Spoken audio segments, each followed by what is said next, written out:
PSG தொழில்நுட்ப கல்லூரியில் ஆராய்ச்சி, கண்டுபிடிப்பு மற்றும் தொழில்நுட்ப உச்சி மாநாடு. கோயம்புத்தூர் PSG தொழில்நுட்ப கல்லூரியின் இன்ஸ்டிடியூஷன்ஸ் இன்னோவேஷன் கவுன்சில் சார்பில் தி கான்ஃப்ளூயன்ஸ் 2026 என்ற ஆராய்ச்சி, கண்டுபிடிப்பு மற்றும் தொழில்நுட்ப உச்சி மாநாடு கல்லூரி வளாகத்தில் உள்ள நூற்றாண்டு விழா அரங்கில் நடைபெற்றது.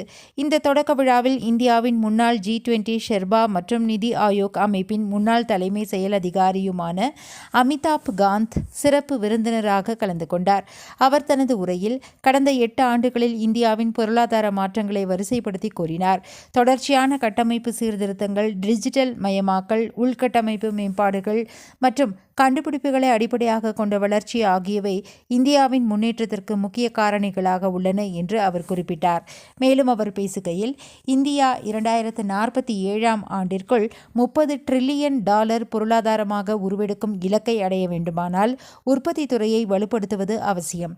இதற்கு மேம்பட்ட தொழில்நுட்பங்களும் செயற்கை நுண்ணறிவின் அறம் சார்ந்த பயன்பாடும் மிக முக்கிய பங்காற்றும். PSG போன்ற கண்டுபிடிப்புகளை ஊக்குவிக்கும் கல்வி நிறுவனங்கள் நாட்டின் எதிர்காலத்தை வடிவமைப்பதில் பெரும் பங்கு வகிக்கின்றன என்று தெரிவித்தார். கோவை அக்வா குழுமத்தின் நிர்வாக இயக்குநரும் PSG கல்லூரியின் முன்னாள் மாணவருமான ஆர். குமாரவேலு கௌரவ விருந்தினராக பங்கேற்றார். அவர் பேசுகையில், பொறியியல் கல்வியில் உள்ளடக்கிய வளர்ச்சியை உறுதி செய்யும் கல்லூரியின் முயற்சியை பாராட்டினார்.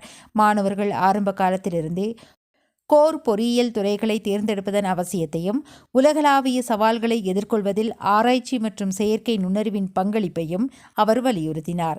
மேலும் சிறப்பு விருந்தினர்கள் இருவருக்கும் நினைவு பரிசுகள் வழங்கி கௌரவிக்கப்பட்டது. இவ்விழாவிற்கு PSG தொழில்நுட்ப கல்லூரியின் முதல்வர் கே. பிரகாசன் தலைமை தாங்கினார். இந்த உச்சி மாநாட்டில் கல்வி மற்றும் தொழில்துறை வல்லுநர்கள் பங்கேற்ற நேரடி பயிலரங்குகள், யோசனை முன்வைப்பு அமர்வுகள், போஸ்டர் விளக்க காட்சிகள் மற்றும் கண்டுபிடிப்பாளர்களின் கண்காட்சி ஆகியவை இடம்பெற்றன. தி கான்ஃப்ளூயன்ஸ் 2026 நிகழ்வானது கல்வி நிறுவனங்களும் தொழில்துறையினருக்கும் இடையே ஒரு பாலமாக அமைந்து ஆராய்ச்சி மற்றும் தொழில்நுட்பத்தின் அடுத்த கட்ட நகர்வுகள் குறித்து விவாதிக்க ஒரு சிறந்த தளமாக அமைந்தது.